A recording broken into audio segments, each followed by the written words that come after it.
All right. For those listening to the audio podcast, everyone watching the video already knows because we had to break this into two parts.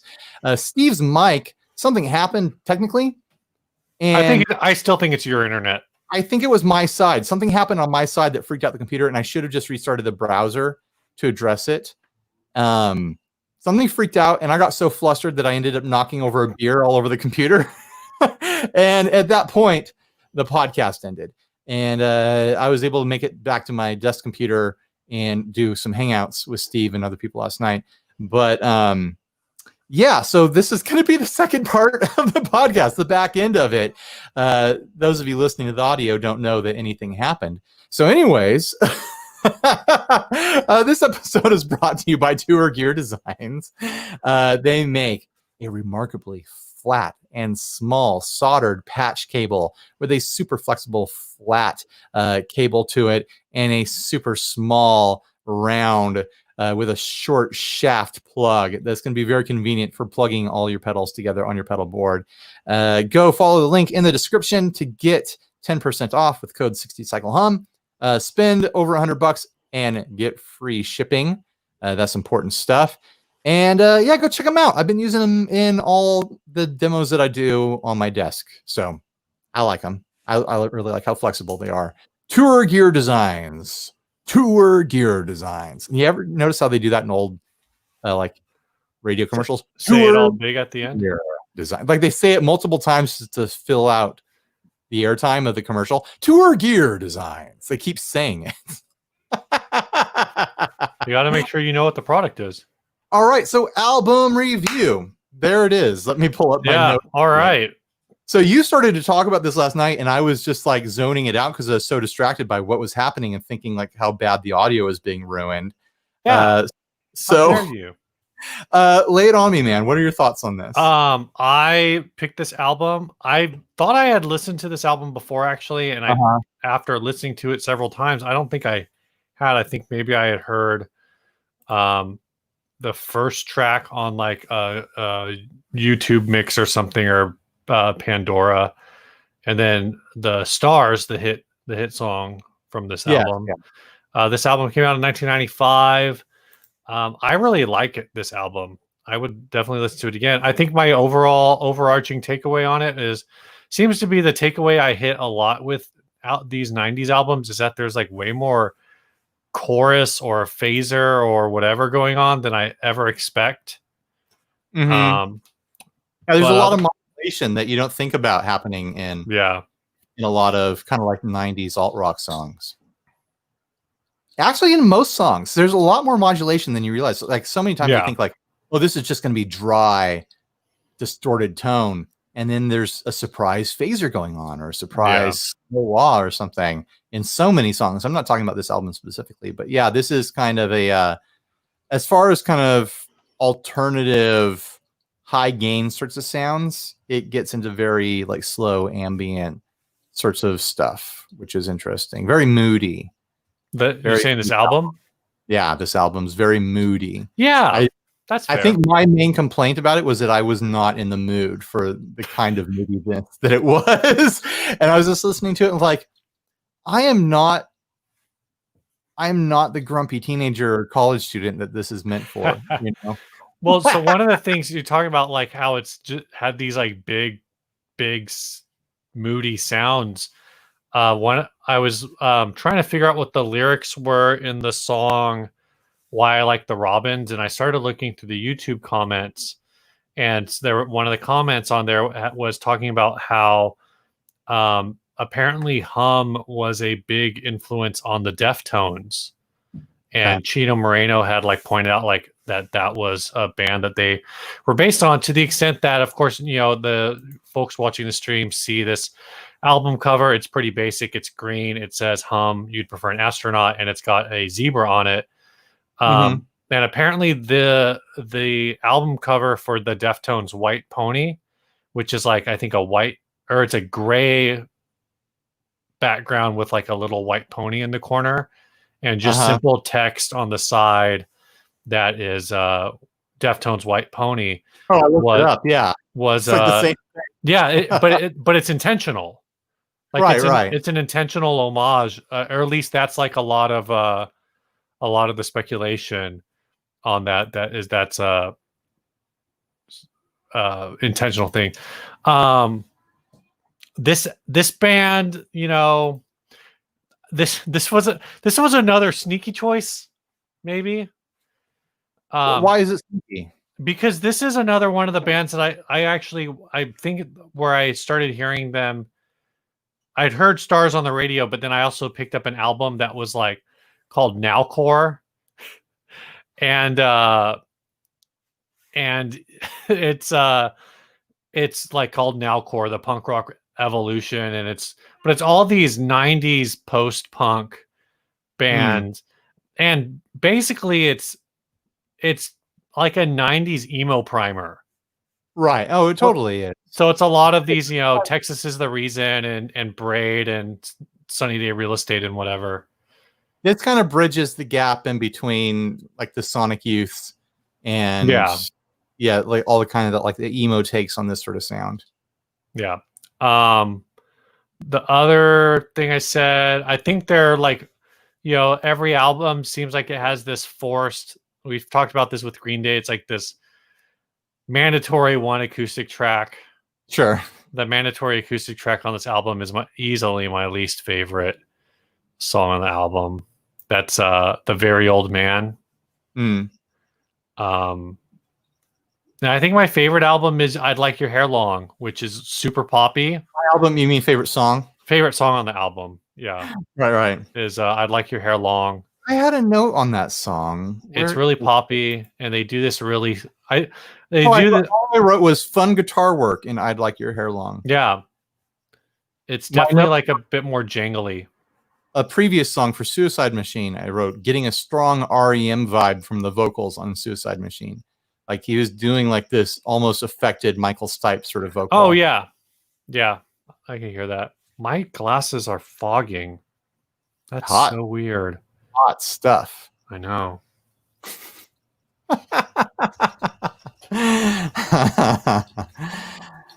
Yeah, I don't know. Do you like this? Do you like this? Do you think I feel like this probably has a lot of like influences floating around in it for you? Like, yeah, I will listen to this album again at some point.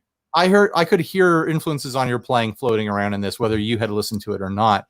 It was influencing someone who's influenced you, the way you approach music. I don't think I'll ever listen to it again. It didn't connect with me. Right. I know I'm familiar with the song "Stars" as being a radio hit around here. I don't know if it is everywhere. I can appreciate the era of music that it represents, but I think if I'm going to listen to this kind of era of alt rock, I'm going to go listen to like Lucy's Fur Coat or something like that. Right. So I don't know. There's just something about the mood of it I didn't connect with. Maybe I'll change my mind sometime. It wasn't offensive to me. It just, no connection. I think at least the different songs I've heard, this one is definitely, it's probably, I don't know if I would say it's more accessible. Their next album, Downward is Heavenward, is like, has at least a few tracks on it that are like super heavy, and it's definitely getting more into like sounding very similar to what the Deftones were doing, and a lot more like shoegazy. I mean, it's just like huge sounding songs on that one. But apparently they released a new album this year, which I think I've accidentally heard a song or two off of this one, and it's the same thing. It's these big fuzz 90s fuzz sounds. So. Sorry guys, listen to your album. Well, I mean, like, because I'm listening on YouTube, so that this album ended and it just started playing suggested tracks. So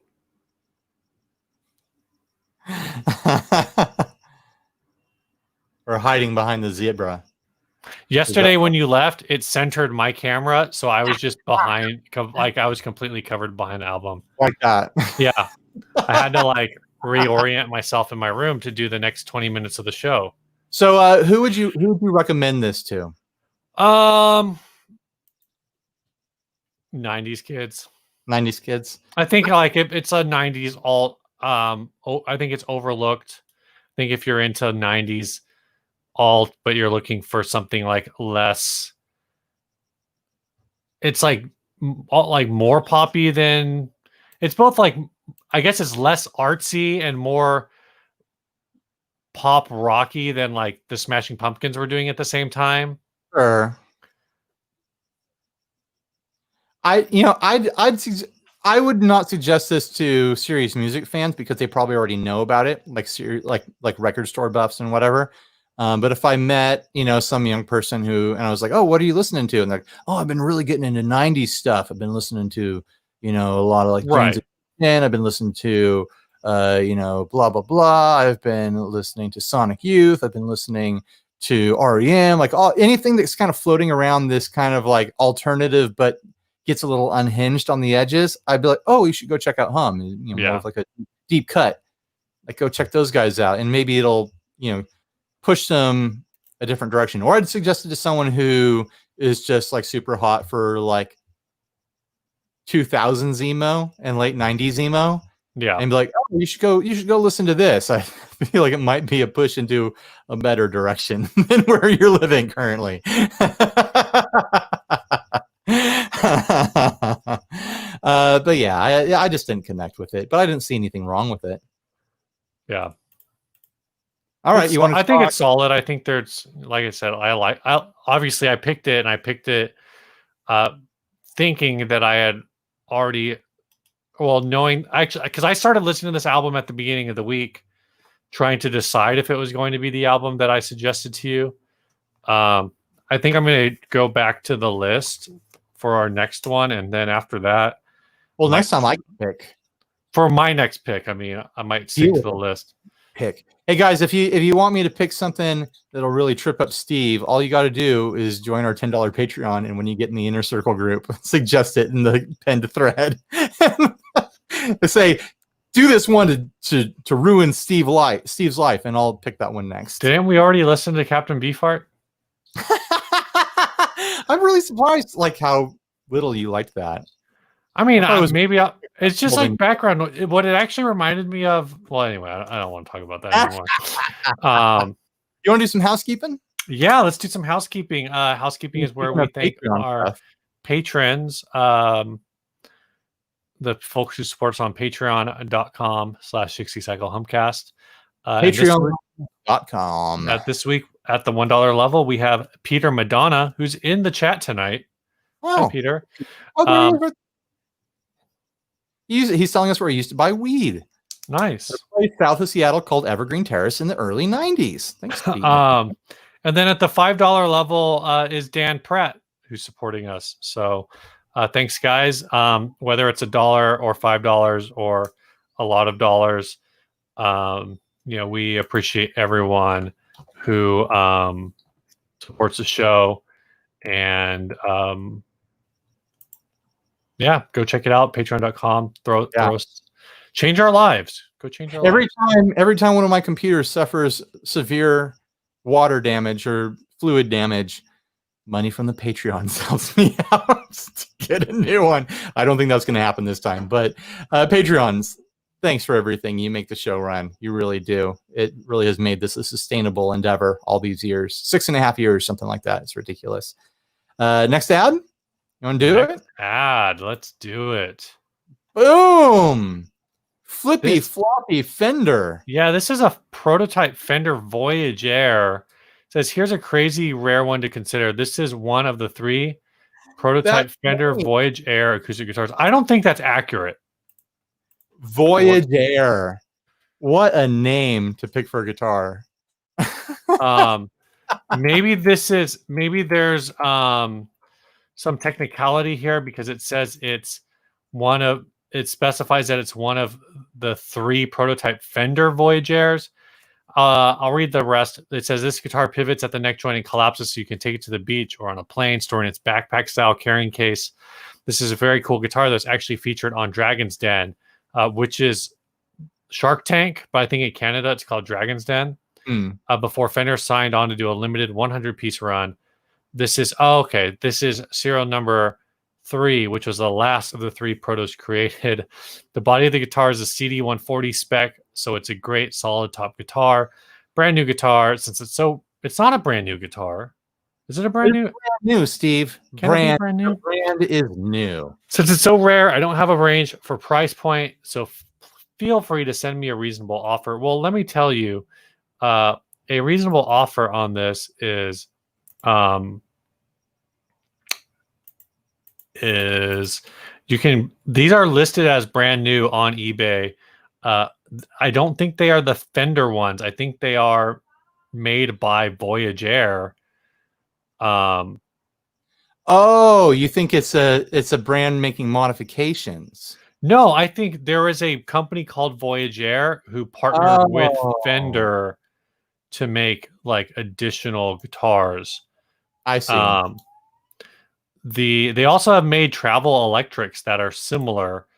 Yeah, I'm looking at this one. This one has a headstock that says Voyager guitar on the headstock. And so I think what it is Fender at some point purchased this like the neck joint and then applied it to their own. So it's a Oh, collaboration between the two I see your companies. point. And it's almost so the range I'm seeing on Reverb for the actual Voyager brand ones is from like 800. There's a used one for like $450. So the wild card is really whether or not having the Fender name on this thing makes it worth more, or if it's just like, who cares? Right. The interesting thing is, I think um the Voyage Air branded ones, I can't figure out exactly where they're made because it just gives the name of the city that they're headquartered in. It looks like a very attractive guitar when it's not folded in half. I think it's interesting that it has some sort of fancy nut grabber thing. I'm assuming to hold the strings. It's like a locking nut. Oh, Did you I see don't that? think so it's a string. It's like a string through nut. Yeah. So it's still going. The strings are still going to come loose, but they're not going to flop all over the place. Well, they're not going to flop out of the tuner, is the Right. idea. So when you clamp it back, it'll just go right back into tune, is the theory. I don't know. I look at this and I feel the same way I feel about all the folding travel guitars. Like, Which is do you really need to take your guitar so bad that you have a special guitar that folds in half? Like a true like traveling gigging musician, they figured out the way to get through the airport, and you can carry instruments on the airport. Like this yeah. is still a bulky bag. Look at that bag. It's still bulky to take on an airplane. It's just a different kind of bulky, and airplanes are required to take musical instruments in the cabin now. Is that all like always? I have no idea. No, it's been that way for I think a couple years now. So maybe this was made before all that, but still, it's just like I feel the return on the concept isn't that great. Like if you were for sure traveling Yeah. many times a year and you absolutely have to bring a guitar, is this really the guitar you want though? No. If you're that's really the thing I wrestle with. If you're that dedicated to a touring life where this becomes necessary, then you probably are picky to the point about the instrument you're playing because you're such a professional. You're like, no, this isn't really going to cut it for me. Okay, here's what I don't understand. I mean, I understand. I just think it's dumb, maybe. On the Voyager website for this guitar, it says there was only 150 made. Basically, this guitar is exactly like our VAD04 with a Fender headstock and branding, which is VAD04 is their oh, that's the VAD1. So I don't even see a VAD04. Maybe it's discontinued. So it's like this person who's saying like, oh, I can't put a price on this because because it's so rare. It's like, well, you kind of can. You just have to The VADO4 G2 is $840 marked down to $589. So that's exactly what this is worth. Mm. Like, not so unless you like, you got to be a real Fender nut job and not just be like, oh, I really love Fender guitars, but like Fender acoustics. Like, Right. It's so specific. yeah, I guess like the upside is if you want something that's going to be relatively compactish and you really, really got to have like the full bass response. But otherwise, I don't see a point to this. 99% of the applications, like you said, like maybe you don't want to travel with. I guess the only upside to this is like you can strap it on like a backpack and it's going to be the same size as a backpack. Right. But if you're, I don't know, if you're, it just seems like to me, it really just comes down to that, diminishing returns for a professionally traveling musician. So it cancels out the need for a professionally traveling musician to use this because they're not going to pick this guitar unless like they are just a Fender nut for whatever reason, which I've never met someone who's a nut for Fender acoustics. Like Fender acoustics are something people buy because they're like, oh, I need an acoustic. That's what was at the store. So then what's left is people who are traveling that just want to have a guitar with them or an instrument with them. And for those people, I say, if you're going on vacation, just suck it up, enjoy your vacation, or get a ukulele, or get a sincerely small travel guitar. Right. But stop all this folding nonsense. You're overthinking it and you're spending a ton of money so you can annoy your family on vacation.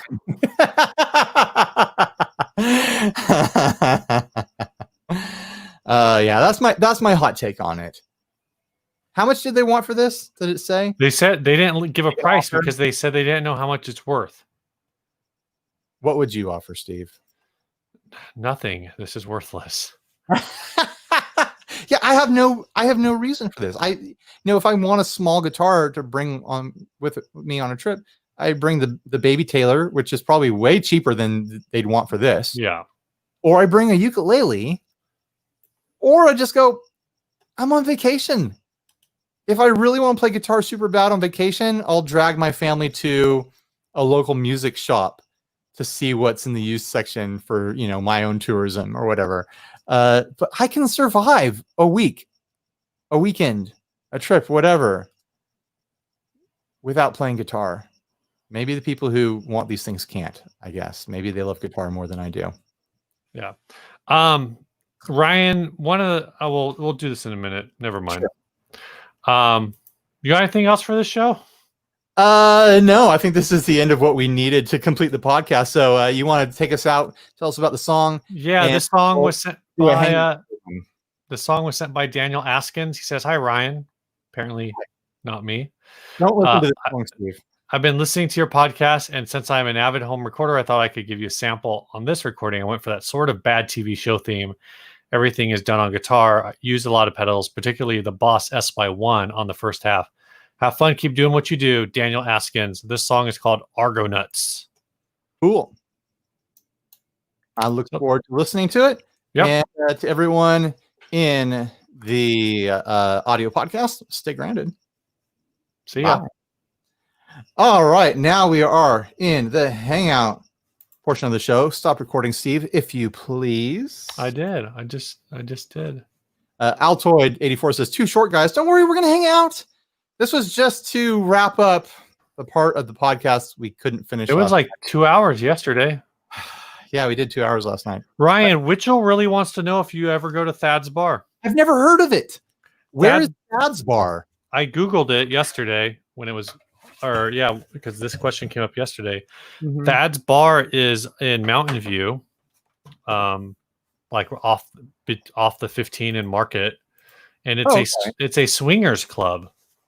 It basically looks like a guy's house, but there is and it's BYOB everything. Oh my gosh, I just looked it up. Drinks, towels, and condoms. Oh, big surprise, guys. Yeah. They're canceled for 4th of July. Apparently, they're just canceled for the near future. Thanks to COVID. I had no idea this sort of thing existed in San Diego. No, I will not be playing at Fad's Bar. Sorry to disappoint. I had no idea that existed here. That's crazy. Yeah, this is, and it's like so. Hey, Damien. Public. What's up, guys? They're really Hey. advertising it. They're like, go check this out, guys. Thad's Bar. Come take your clothes off and jump on the pile. Yeah, Sad that's, I guess that's like not okay right now. that's like the big one of the rules is that men have to be totally nude. Well, yeah. What women don't. So hey, more power to the women, I guess. Oh man, It's like a reverse strip club. Yeah, you start naked. Like you have to strip down in the front yard, and then you get to come in. And That's then, what I don't. That's what I'm trying to figure out. Like, is there a place? Is there a place where men can leave their clothes, or do you have to like leave it in your car? Like a coat check. you May know, I take your pants, sir? Like, oh. you know what that rule's for? It's for all the guys who are trying to leave their socks on. They're like, come on, that looks dumb. Take your socks off. Come on. Frank, take off your New Balance. Rick, get those sandals off. That's weird. The socks and sandals. And this place only has 3 stars on Yelp. So Does that mean there's a better place in town? yeah, I'm just not sure. I'm not sure what that means. But, Oh man. Oh wow. Well, on Google reviews, they're a 4.0. Cool, I guess. On Facebook, they're a 4.7 out of 5. oh wow.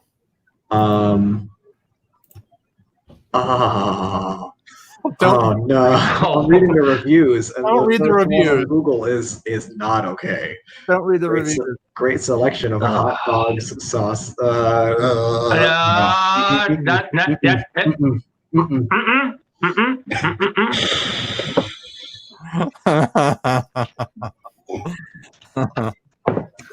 Oh man. not okay.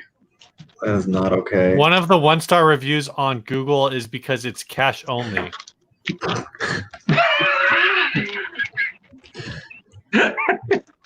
Well, you keep your money in your fanny pack. Isn't that kind of sketch that it's like you pay to get in? Like what's going on? Like that's I don't know. there's gotta be a legal thing in that somewhere, right? Wow. Oh, wow. Yeah, these are. You guys I'm want surprised there's no like. What's that? We're looking for a way out of this segment, I think. you guys want to talk about mayonnaise instead? Oh, I can go get some. Surfy guy, what was his name? He said he got sick from the mayonnaise. Yeah. Well, I just bought a new little squeeze bottle of Hellman's, so I think I'm okay. I'm having fun on the screen. I like when they have like a. I like when the squeeze jars have like the little slot, so you can just sort of like spread it out, it's like sort of spread it out on your bread, very nice and even. Yeah. It's very nice. Yes. All right. I was paid to fly with you, Batman. This is a great screen name. Says that we're kink shamers. I just want to put it out there. What? Whatever you want.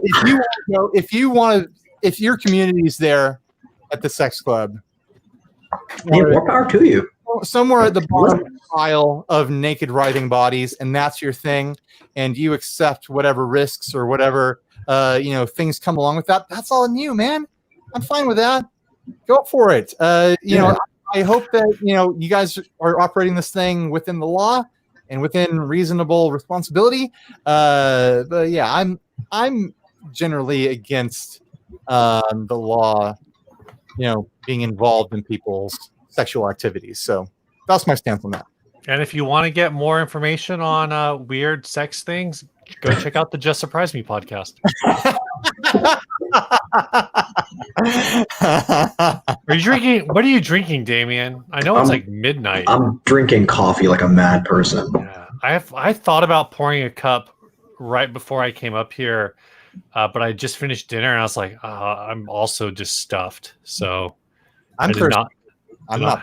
Well, I'm at the point where it's like I'm too tired for the coffee to even do anything. So I feel like it's just full placebo. So I'm like, oh, okay, I'm kind of awake now. Like this is fine, but it's not. It's not going to do anything. This is fine. It's fine. It's fine. Robert is here. Hey, Robert. Guys. Welcome to the dungeon. Hey, Robert. Welcome to Thad's dungeon. No. Oh, no more Thad. Hey, Steve, I got to congratulate you. What'd I do? I mean, the way you just picked up and continued on with the show last night. I didn't know Ryan's a star, but I would have pushed harder on it. But apparently, when I unplugged, like when we were trying to figure everything out, and I unplugged my microphone and plugged it back in, it stopped Audacity. Otherwise, I would have been like, "No, dude, it's done. Like, just take my audio. Like, here you go. We're done. We don't need to do anything." But I actually stopped recording. Pretty much right where we picked up tonight was where it stopped recording on my end.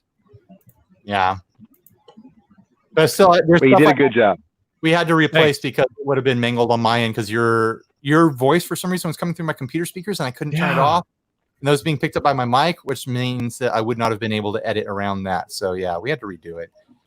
Well, I know you were starting to kind of robot just after his mic issue, and something bad happened. Something very bad happened, and then something worse. On solar flares. It was very much just like oh no. Yeah. I feel like we've gotten pretty lucky doing the live streaming stuff. We've had like 14 episodes doing this so far. Not so bad considering it's gone pretty decent. I want to talk about how freaking Grant and Karen Big Ear Pedals super chatted us $420 yesterday. That was amazing. MVPs. I don't want to discourage anyone who wants to super chat. It is very fun, and it's a fun way to interact. Especially since he needs a new computer. If you super chat $69, Ryan will take his shirt off. I'll do it for $5. Wow. Hey, look at my background. I'm ready. Oh. I don't have clamps under my shirt. But what I was going to say, if you're going to do big dollar donations like that to the show, I would encourage you to go through the Patreon or go through PayPal, and we will mention you on the show and make a little segment for you because the super chats, YouTube takes like 30% of that, which is a little rough. 30%? Yeah. I mean, it's the price of having someone source that service because we can't do it and get notifications for super chats on our own. They're providing the service. So, $10, whatever, like $5, whatever, $2, whatever. Like it's fun. It's fun for everyone. And if it helps YouTube support the platform, then I'm good for it. But $420 to lose 30% was like, I don't think they know that so much is going away and they would do it a different way if I think they knew that. So Steve and I have to figure out the logistics of how we're going to get high the next episode. Something I'm not experienced in at all. But now we know where Etsy got the idea to raise their rates from. Etsy, Reverb, all those guys. I mean, that was part of my thing though. Like people complaining about Reverb raising the rate 1.5%, to 5% from 3.5%, which is 1.5%. But everyone else was like, "Oh no, they're raising it 40%." I guess technically, but come on. Like people are so up in arms over that. I'm like, man, sometimes I'm only getting 6% royalty on something. Sometimes I'm getting 30% if I'm really lucky. In the case of super chats, I'm getting 70%, which feels pretty damn good compared to lots of things. But for people to be so up in arms over 1.5% was kind of baffling to me as someone who makes his living getting smaller percentages of the work that I do. But I get it. You know, people are trying to make a living off this stuff, and every little cut, you know, feels deep. Do you have a PayPal type account set up for 60 Cycle? Oh yeah. It's just our email address, 60cyclehumcast@gmail.com. But then, you know, the first Flashes on the screen. Yeah, for small dollar amount, it's remember he needs a new computer. For small dollar, I might just need a new battery, hopefully. For small dollar amounts, the super chats are fun, and I'm all about it. They did give us an option to like turn on membership, which would allow people to pay in to have custom avatars and stuff like that. I'm like, no, I'm not going to give them another way to collect 30%. Like, yeah, we have enough fun with our audience just doing it the standard way. So. Yeah, Sassy's raising his finger. Question. Oh, Sassy's raising he's like his hand. catching the wind. You have the floor. Let's hand him the stick. Here you go. Is anybody else's audio artifacting hard? No. No, not right now. No, I hear everybody just fine. It actually sounds too good to me. Okay. Sassy, move all liquids away from your computer. Yeah, for real. Yeah, don't get angry. Things go bad when you get angry. The audio. All right, what do we have here? If people donate when Ryan gets baked, then he will order and eat a double animal style from In-N-Out. I'll do that anyways.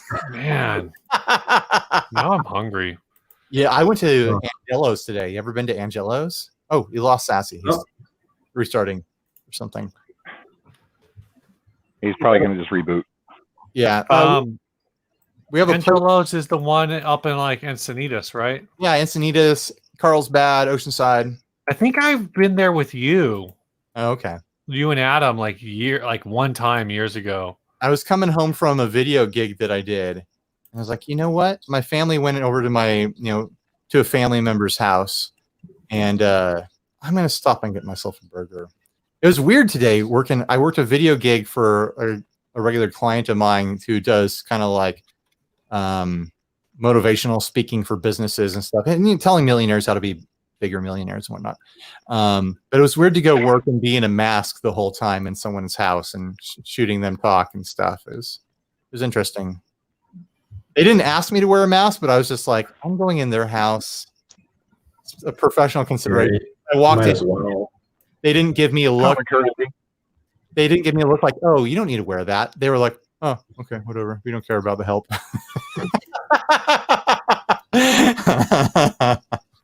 But yeah, I had a hamburger. That was my long way of getting around to that.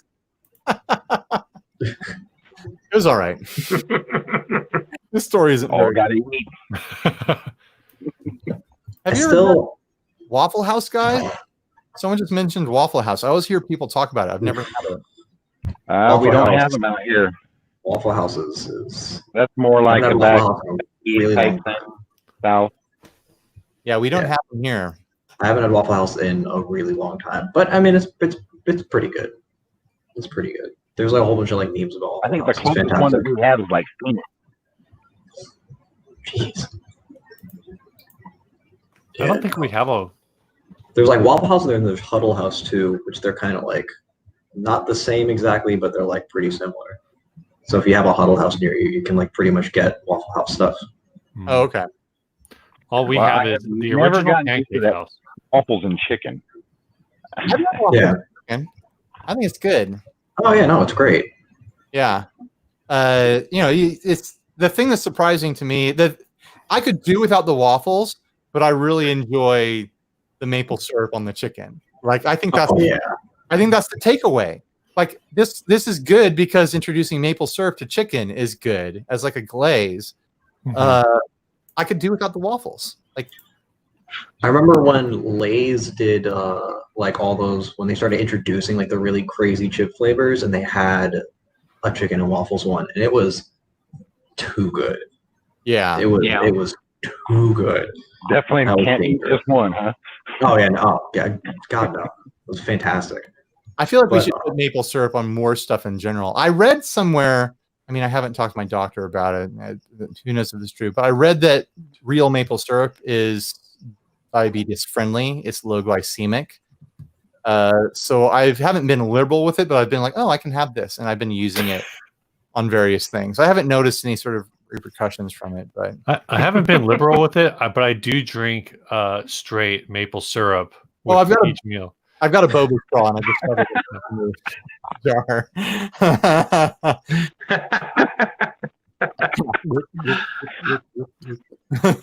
jar. Maple syrup on bacon. Oh, best thing in the world. Oh yeah. Yeah, I've invented a little dessert for myself that, like I said, I haven't consulted a doctor. I don't know if it's fine or not. But I was like, man, I gotta have like a chocolate fix every now and then. I sat and thought about it, with my cooking mind. I was like, what makes chocolate good? I mean, you got cocoa powder. That's not good by itself.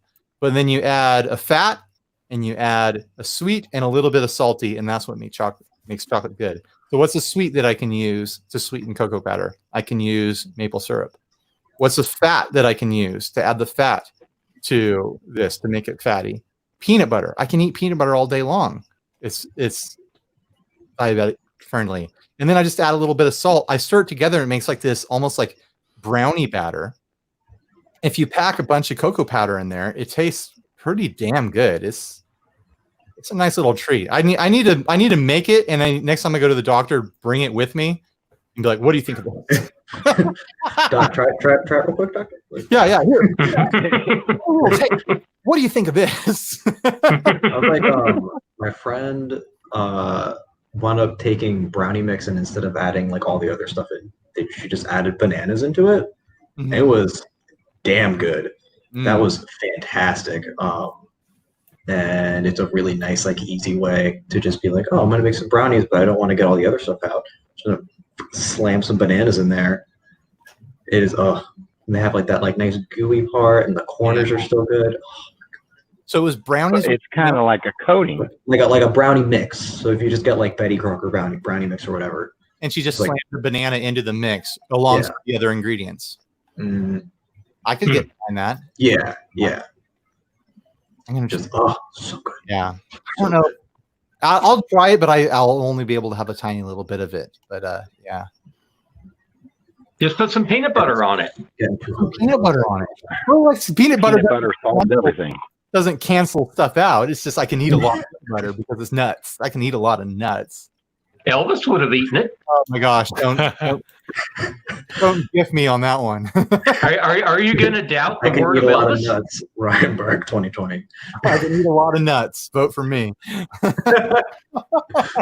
So Ryan, I'm reading about Yes. Go ahead. Steve? I'm reading about edibles, and I'm not sure how we want to time this because it sounds like it can take up to anywhere from 1 to 3 hours for this to actually kick in.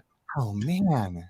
So as an academic, as a teacher, and as someone who teaches, drug interactions in the body, edibles do take longer. Mm. So I mean, you could make it like take the edible, wait 30 minutes, start the podcast, and then sort of divulge into madness. Here's what we do, Steve. I think that'd be fun for the viewers. We partake, and as a pregame thing, half an hour before the show's supposed to officially start, even if we push the show back to 9:30. And then at some point during the show, even if it's not right at the start of the show, at some point in the show, we'll check in and be like, yeah, something's happening. And then we'll still have time in the post game of the show to address what's going on as well. That post game just Do you feel anything? No, I don't feel anything. Do I feel anything? My thing is, I still wonder how much it'll actually affect me, because seem to be immune to various painkillers and things like that. And I did actually have a pot brownie once just because I had a sweet tooth and it was around, and it didn't do anything. So I don't know. Just gonna have to have more than one. Emily just took an edible. She should be here. I know. I told her. She's like, "Oh, I shouldn't join. I just did." Oh, that's perfect time to join. It just means she doesn't want to be on camera, which is totally fine. How many edibles would you have to eat with your diabetes in order to get the desired effect? I don't even know what the desired effect is. I've never done this. It's about the I think it's about like the dosage of the THC in the edible more so than about like just like How many you take? just how many you take. Just eat the whole bag, Like, man. as an academic. As an academic, like I know I'm not gonna die from it, but I don't want to think I'm gonna die on my first experience. Just eat them. Just eat them until you're full. What do you think it will do to your blood sugar? I have no idea. Maybe it'll cure me. Oh yeah, are you allowed to have brownies? No, because can't you get like edible gummies? You get gummies. Yeah, I'm not I gonna guess get it's a pint of edible pot ice cream or something like that. There's jellies. There's gummies. There's mints. You have to take a lot of mints. Mints are apparently more microdosing. that'd be the most pretentious like paddleboard Altoid box. The freshest breath possible. Yeah. Chocolate bars. I was gonna say maybe I'll just take a microdot and be done with it. Robbie says, "Wait 2 hours. Show will be better." Well, we go 2 hours in a session. So The problem is for me is that 2 hours before the show, I'm usually still at work. Oh man. Well, Steve, you okay? here's the thing. Here's what I'll commit Gotta to. get home from work. Here's what I'll commit to personally. If it's a dud, if nothing happens, we'll keep experimenting until something does. I mean, Grant. Dan, no. No, I mean, on further episodes, on other episodes, we'll be like, well, that didn't work. We'll try something else until we get the desired effect. In air quotes. Oh no, I was referencing the comment on the opium cupcakes. Oh no. Oh no. I don't even like cupcakes. Special spaghetti with mushroom sauce. Because this is for a $420 super chat, we will, for science and for Patreons across the globe, we will achieve the desired effect through various means of At experimentation. least make it interesting. So I can at least report on the experience. I want to understand what this is all about, I guess. At like a college moment, a high school moment, late in life. Maybe I'll turn into a horrific stoner and I'll hang out with my dad behind the shed and smoking doobie. I mean, I was cracking those jokes a couple weeks ago about, Wow, and I'm assuming when you that went dark. when you talk about your neighbor, you're also talking about the neighbor that I know. Yes, I'm talking about the neighbor that you know. Steve knows my neighbor. I know Ryan's neighbor. I only know one of them. It's funny. It's not Oh. funny to be someone's neighbor, Steve. That's not a joke. I want you to take that back. You don't know my neighbor. How dare you? I ran into your neighbor at the beach a couple weeks ago, actually. Here's what I want to know. Here's for the panel here in the comment section. Will this ruin people's ideas about me? Will ruin my reputation or Steve's reputation, or will it enhance people's ideas about me? No one's going to care. No. It's Yeah. going to I ruin think it's my going to reputation. enhance. It's gonna enhance. Super I don't- church, Steve. I don't want it to become a thing where people are like, "Oh, Ryan's stoned this time," because I've never been stoned on anything. And after this, I doubt that I will again. And I kind of hope I don't fall in love with it because I don't need a new thing in my life. I don't need a new hobby. You know, You think guitars are expensive? With the way that you've described your diving in of hobbies, like yeah. yeah. Once I start liking something, then I like start trying to do it into a job. I'm like, well, how can I do this? How can I make money doing this? I don't want to go down that road. 60 cycles. Donor dad. Well, and so this is part of the problem with the doing it remote. Is like most of the stuff that I'm finding is, I mean, I guess maybe I'm just looking at the wrong places, but it's like you're buying like 10 packs. Yeah. I have no doubt I will be able to find someone who wants what do I do with these leftovers? I know plenty of people who want the leftovers. It's I got 9 more of these gummies. I'll Yeah, put don't. next to the super hot like peanut challenge that we did. Oh year my ago. gosh. Oh, I guess these will never get used. Save them for SPJ or Big Ear. We gotta do a San Diego meetup again with Co and the Tone Jerks. Co, I don't know if Co's down. I'm sure the Tone Jerks are. I have an invitation to be on Flippin' Flippers soon. Well, that's a big comment right there. Dan Hopper says, Ryan, we will never think less of you. We'll see. We'll see. I'll try my best. I'll try my best to ruin my reputation when I decide to quit all this. Yeah, you've already said you do a lot of things for money, so it's like, Yeah. how far will he go? He'll say GD twice after spilling coffee on his laptop. I'll go film a road case at Fads for the last. Oh my gosh. Is that that's gonna be Ryan's OnlyFans? That's gonna be like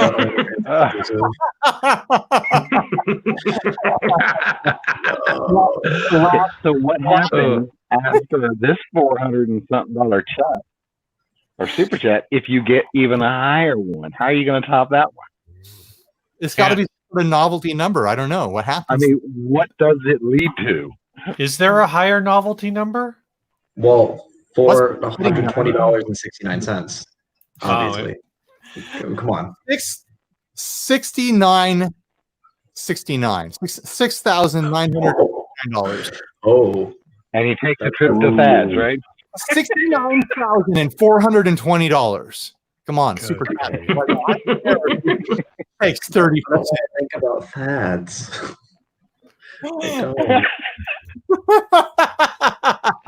And you gotta wear your skimpiest beach thong or whatever when you go there. Well, According to the rules, he has to be naked.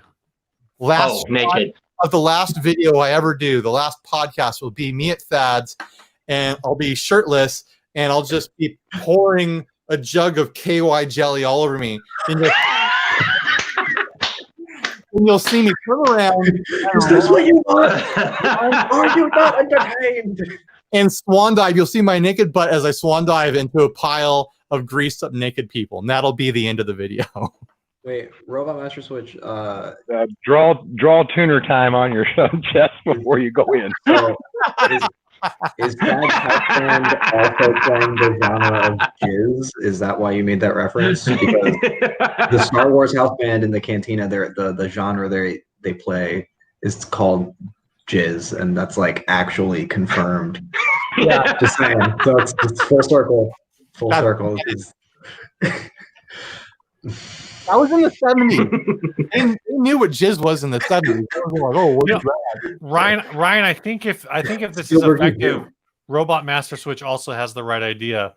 What we need to do is just in and out episode, and just go ham on like a 10x10. Well, they still do that. I think they self-assemble those. Yeah, it's called you order 2 4x4s and a double. It's a 10x10. Okay. That's how I did an 8x8. I just ordered 2 4x4s, and then I took out the top bun from one and the bottom bun from the other. And what do you do with the extra buns? I think I got rid of them actually. Oh, you eat them?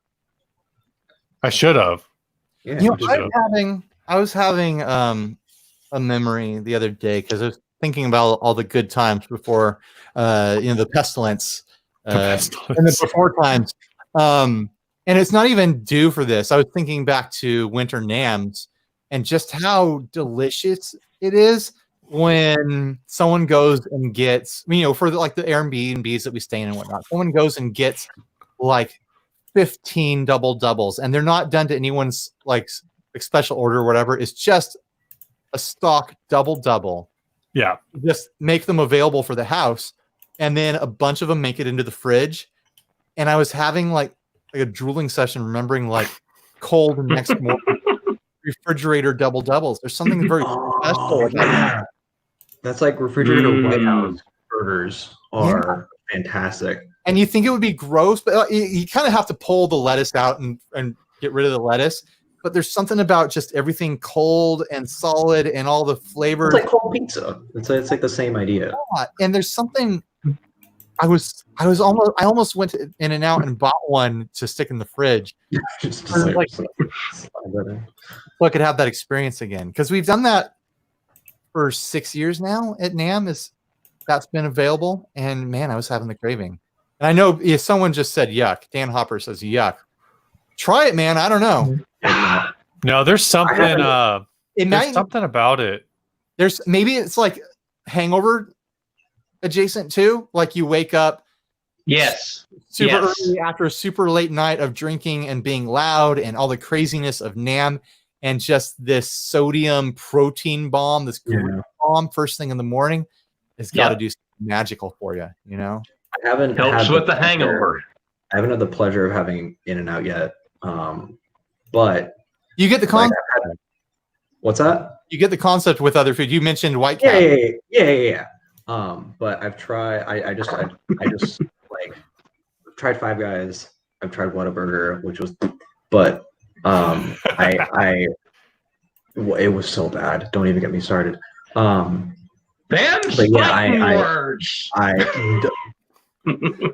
Whataburger was awful. I had it. My wife and I were on a road trip. We just got married, and we were driving through Texas, and we stopped in Amarillo, Texas, at the Whataburger because we're like, let's just try it. And it was the worst decision of my life. I hated it. No. Whoa. Time out. Worst decision of your life was not going to the Big Texan. That was the worst decision of your life when you were in Amarillo, my friend. Over the 72-ounce steak, which if you can eat within an hour, along with the sides, it's free. Free I can't pull my body through that, man. I can't pull my body through that. Free steak.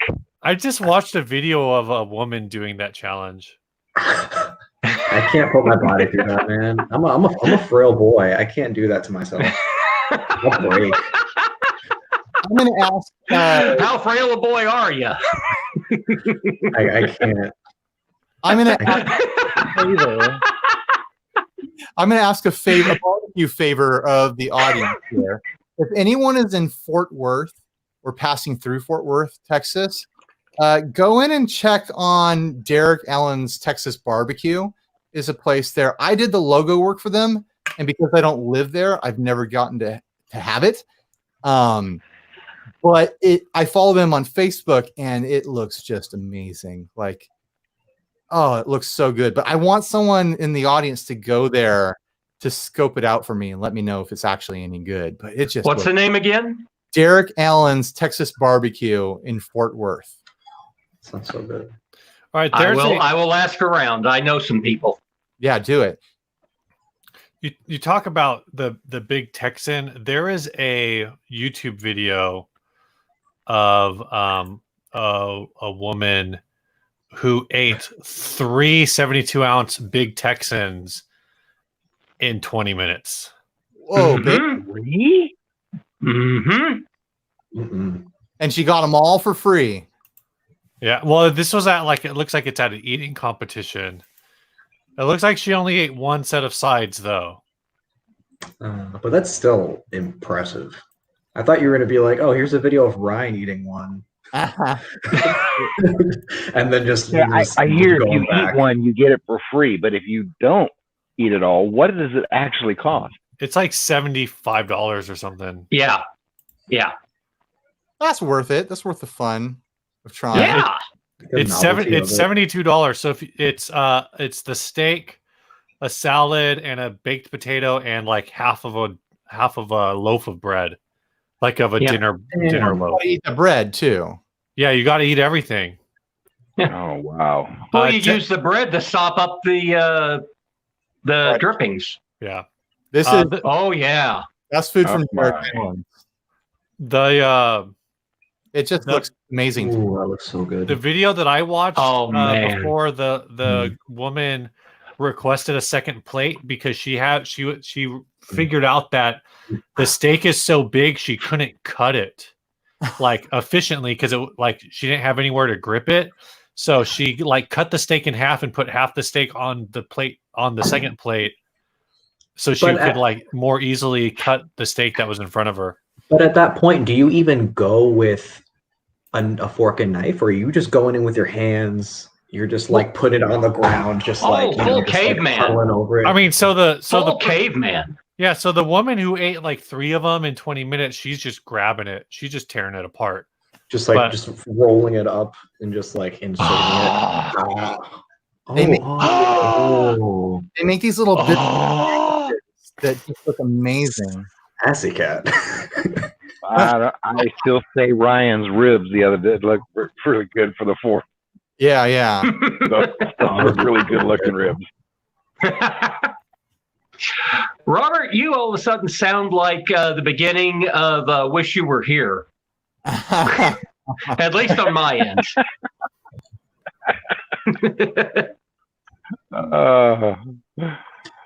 Just a sound for that, probably only for me, but like I said, I just hear it and I'm thinking, how I wish you were here. Okay, I better stop because I don't want to get this money demonetized.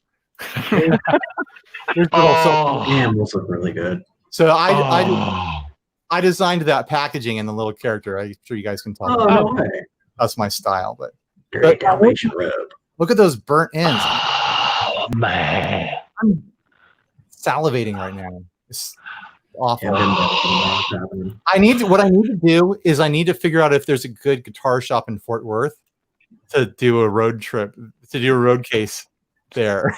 It's Dallas.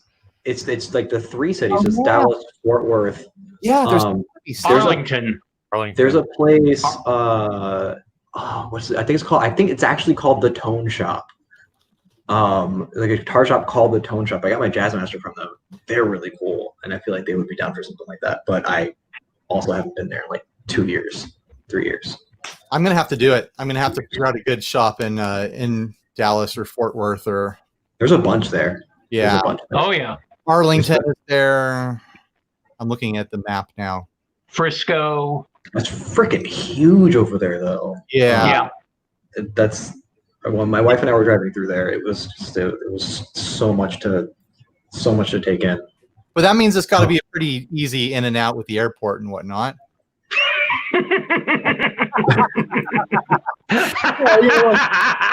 I'm not gonna have to take flights.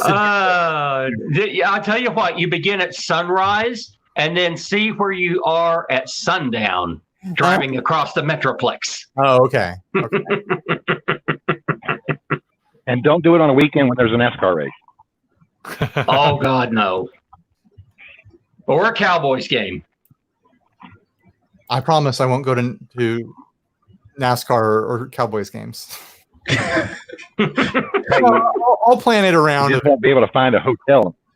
Or Red River Weekend, with the Texas State Fair being in. So there's like 3 days. There's like 3 days out of a whole year that you can. Here's what I'll do. I'll take my family, drop them off at the state fair. Like, I'm gonna go touch the fair. I'm gonna have some barbecue. I'll see you guys at the end of the day. There you go. Oh, that's what we need. We need a barbecue/guitar store. That's what we need. Oh, it'll get so green. Nobody would ever leave. People, you have to make it a hotel too.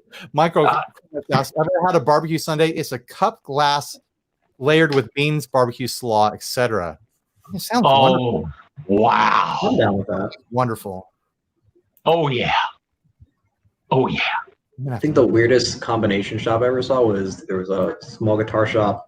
There was a guitar shop on one side and then a framing shop on the other side, like within the same like unit in the shopping plaza. Yeah, picture frames. It was really weird. I've been to one of those in Brandon, Florida.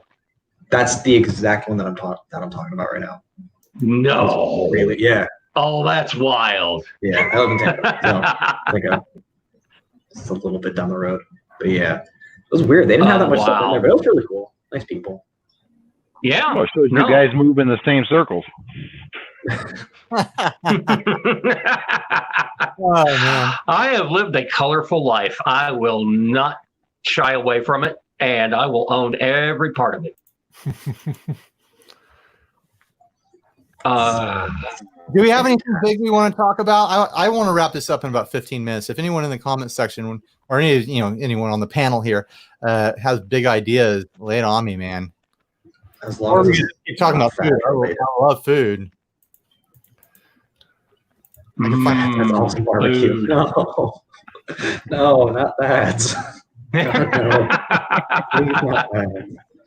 I'm trying to think if We there's don't want to discuss Ryan and his peanut butter sandwich, right? Okay, here's a question for Ryan.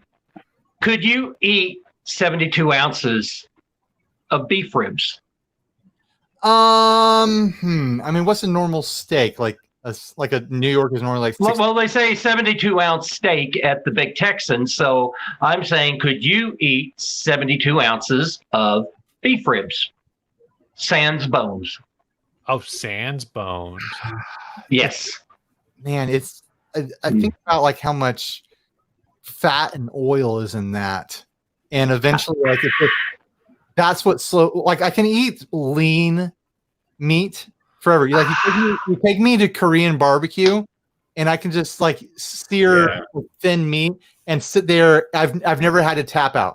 Every time I'm at Korean barbecue, everyone's like, "Oh, we gotta go. I'm wrecked." I'm like, I could keep going, keep bringing it.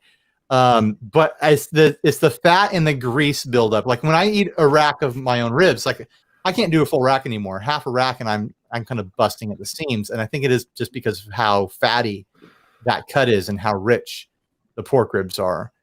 So you talk about a 72-ounce steak. I know that's going to have big old ribbons of fat through it. It's going to have that big ribbon on the outside. It's going to have big old chunks in the middle, and that's going to be the thing that's going to wreck me. You know. But the fat all eventually, melts, and then the only thing you're left with is the, albeit greasy, but just greasy meat. Yeah. But I'm saying the grease itself, because like when I go to like Korean barbecue, most of the grease drips down out of the pan into the fire because it's cut so thin. But like a big helping of greasy meat and fatty meat eventually slows me down and stops me. So I don't think I could do 72 ounces. I think that's too much for me. Okay, fair. Although fair. If I was there, I might take a stab at it just for, the fun. Well, yeah. Well, you get your picture taken at the Big Texan. Whether you make it or not, you still get your picture taken and I can't all that for a souvenir.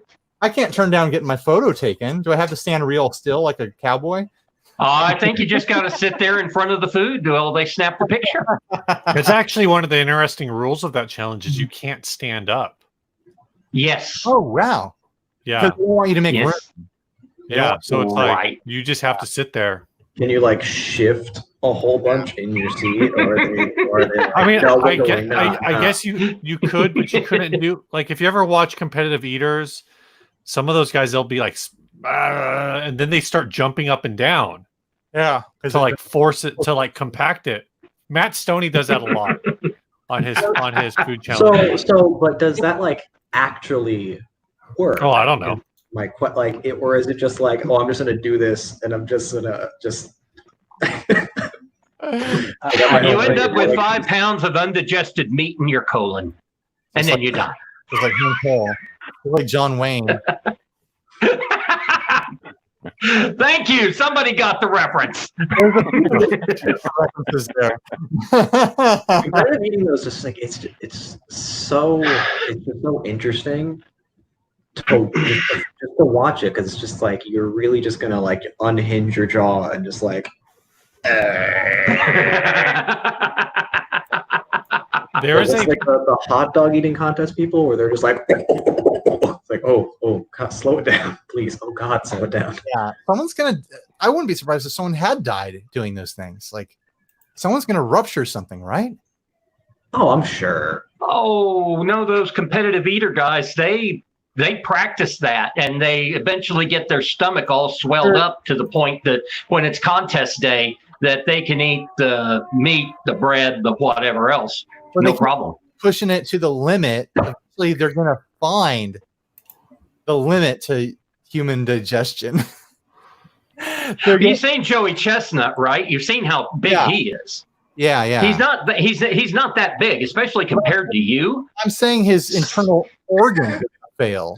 Like I'm saying, like, Yeah, they're like if you're like not chewing your food, your stomach just like can't deal, and that's not good. yeah. And I feel like a lot of those competitive eaters are just actually inhaling. It can't substance. stretch that Oh far. yeah. Yeah, you think some of them might. You're gonna get hot dog in your lung. They're going to start cheating by breathing the food in to put it away somewhere else. Like, Store it in your sinus cavities. Imagine someone coughing at like a hot dog, just like. yeah. Oh no.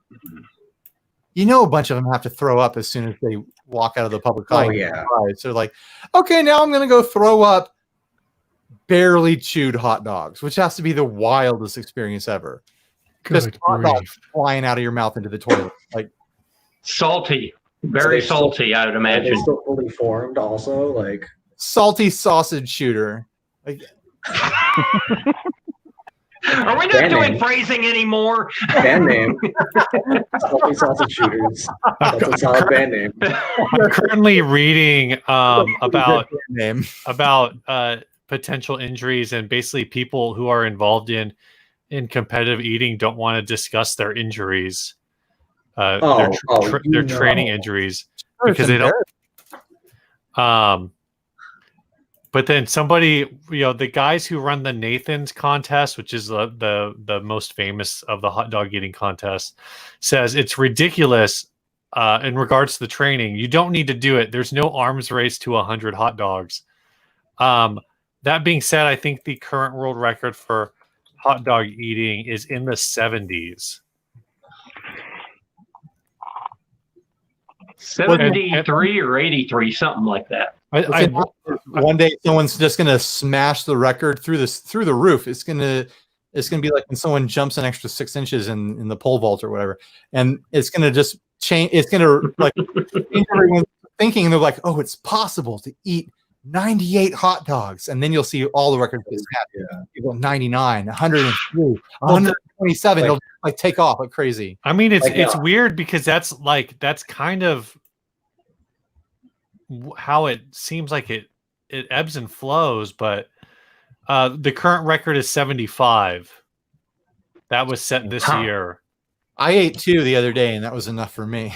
Well, it's like you look at a lot of things where it's like once someone pushes that envelope a little bit further, then like the floodgates open, and like everyone's just like breaking records. So like maybe that's the next, that's the next step in human evolution, is that our stomach is just gonna like expand like 3 times the size we to shove as many hot dogs as we can. Sammy Sosa and Mark McGuire of hot dog eating. They're going to become the new like currency at some point when society collapses, and we're going to all be trading Nathan's hot dogs. Whatever, man. Like, But so what's crazy about this is if you go back to like the 90s, the record for at least for this particular contest, or even in the year 2000, the record was listed as 25 plus. There wasn't, I don't know what, I think 25 plus is like 25, and then you took a bite of 26 but didn't finish it or something. What year was that? In the 20s? That was the year 2000. Oh, 2000. The next year was when Kobayashi ate 50. Damn. Yeah, that's when it happened. Wow. And then since then they've gone from 2001 they went from 50 to now 75. If there's anyone that gets surgically altered for this sort of thing, like to win a contest? to go to hey, I mean, if that's your goal, man, what you do? Get them in Guinness World Book of Records, right? you go down to Tijuana, they're like, I know you're usually like people's stomachs out. I know you're usually taking stomachs out. Put some of it back. Yeah, give me like 3 extras. Yeah, look, Are you? Jam 'em in. you know, you walk into a shady Tijuana surgery shop with a cooler, and in the cooler you've got a cow's stomach, and you're like, how that? You're a ruminant. I could just see it now, like like they're eating the hot dogs and they break 100, and it's just like a cut to that one scene where it's like, Jesus Christ, it's Jason Bourne. Like that, like that's just the moment. Right. Or someone's gonna cheat by getting like the plug that cows get on the side of their stomach. Someone's gonna get totally It'll be under their shirt, and the hot dogs will just be falling out into like a bag that's like wrapped around their leg, and the hot dogs will just be falling out of their stomach into the bag in their pants. And it'll be a huge controversy when the first person gets caught, and then they realize everyone's been doing it, and they've been doing it for years. Hot dog contestants have been mutilating their bodies to push their numbers up. Wow, that gives a whole new meaning to Donkey Show in Tijuana. That's all I know. Deja vu. Hey, man, I got a question for you. What's the fine print? Did Can you bypass the stomach and go straight to the intestine? I say bypass it all, go straight to the butt. Put on a big paper, go straight, bypass from the throat straight to the butt. Have a little valve under your shirt for your bypass. What could go wrong? Everything. Yeah, I mean, people. I mean, we're already we're already just like a tube as is, right? We have like one opening on one side, the other opening on the other side, straight line through. Just make it as easy as possible. You know? Straight line it. We ought to have that anyways as a weight loss program. Just have a valve so you can go straight through, so you can eat whatever you want, have it pass right through you. Yeah, it's like you're wired straight to the output jack. You know, just always open all the time. We need an effects loop. We need an effects loop, guys. Hey, Steve, can you check to see if human centipede diet has been trademarked yet? Oh my God. I was trying to avoid that. You went there. I thought for a second I went there. Like search history throughout this whole thing. I had a line, and you found it. Now we're on the other side of it. So to get us back, welcome to the dungeon. Now we're back real quick. Hey now. You're an awesome. We're in guitar. Hey. Yeah. Don't dream it's over. We're on topic of the first part of this episode. Yesterday's part. So you guys brought this up, and so this is I think it's a 65 EBO bass. I got it from my uncle. Long story. But the one that you guys showed, I'm pretty sure doesn't have a neck pickup in it, like at all. I'm pretty sure it's just the PJ setup. Because it doesn't have the screws, and that means the pickup's not. Yeah. But they're really cool though. They are really cool, and I'm a little upset that like the prices keep on going up, because I feel like with all vintage gear at this point, people are just like, oh, it was made before this date, an extra $500 just because. Right. But no, this thing rips, and I love it. And I think someone was asking for guitar stuff anyway in the comments, so I was like, oh, just grab this real quick. But no. But I did like a whole bunch of work on it, and it's really cool. And the original pickups are kind of not good. They're all bass, and this is the only bass I have. So I use this for demos and stuff. And I have it's the Curtis Novak like Dark Star pickup. So it's like the Guild style pickup, and it's just a drop-in replacement that they make with 1 meg tone and volume pots. So I have like as much brightness as I can get. And it's awesome. I love this thing. And a hip shot bridge. Nice. But I kept all the original parts just in case if I wanted to like bring it back to whatever. Right. How much was that? How much was that bass yesterday that they were asking for that? It's like, it was like 14, something like that. Yeah, it was which bad. That's the thing. Like, I don't care who you are. Like at that point, that's like an 800 tops. Don't even think you're getting more than that. Well, when you can go get a Squier Mustang PJ bass and upgrade the pickups if you really want to, what's the point? The EBOs, like comparatively with other short scale basses, the EBOs in their stock form, they have a really a very interesting sound. And it's not like it's bad. It's just sort of inappropriate for most applications. Right. If you're playing like rock or something, nah, because you have no high end in that bass to do anything with. But if you're doing like, I don't know, like if you're trying to just play bass notes and you're not trying to do anything else, then they work out really well. Plus, I mean, it's a white SG essentially, and any SG that's not red is golden in my book. So Right. Yeah, that was Ryan's take on it. Yeah. Yeah. Gibson's made enough red SGs. They need to stop. It's time to stop. I mean, that's what people want to buy. They want to buy a Sunburst Les Paul. They want to buy a red SG. They want to buy a black Explorer for some reason, and they want to buy a Carina Flying V. So that's where people start flying. Gibson's not going to vary out of that too much because they know what sells for them, and unfortunately, it's boring stuff. Yeah. I mean, at least there's enough. SG. At least there's enough like resources out there as far as like refinishing is concerned. Like you can either send it out or you can do it yourself. But I don't think people are gonna really want to be like, oh, I just bought this, brand new Les Paul Standard. I'm just gonna get the steel wool out and just go to town. I want it to be Pelham blue. All right, we're at an hour and a half. I'm ready to call it quits. What about you, Steve? Sure. Yeah. All right. Thanks, guys, for hanging out. I can hear my kid talking in the other room. So, yeah.